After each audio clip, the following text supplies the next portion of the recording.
different concept of God.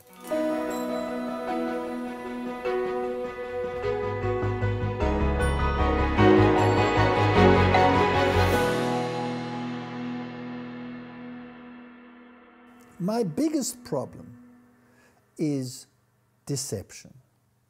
My whole life I was deceived into believing that God was a wrathful deity, and therefore I rejected him. But just a simple look at the cross with a right understanding would negate these ideas altogether.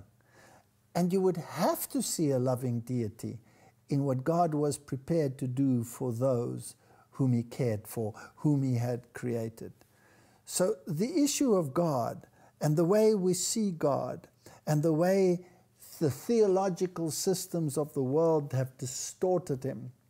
If you look at paganism, for example, had to bring human sacrifices. You had to appease the wrath of this deity.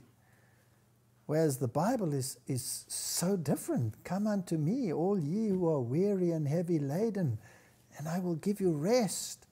This is a gentle deity. If you look at the great deities out there, and if you look at the stories and the folklore associated with these deities, then there's always the stern side of the deity. For example, in Eastern mythology, you also have the story of the lost son, the prodigal son.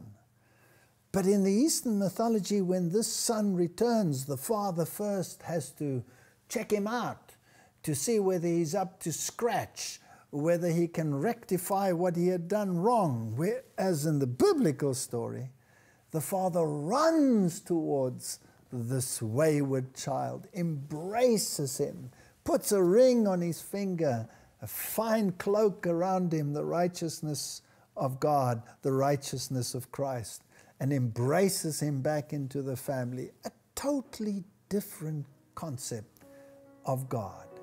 Who is going to set the record straight?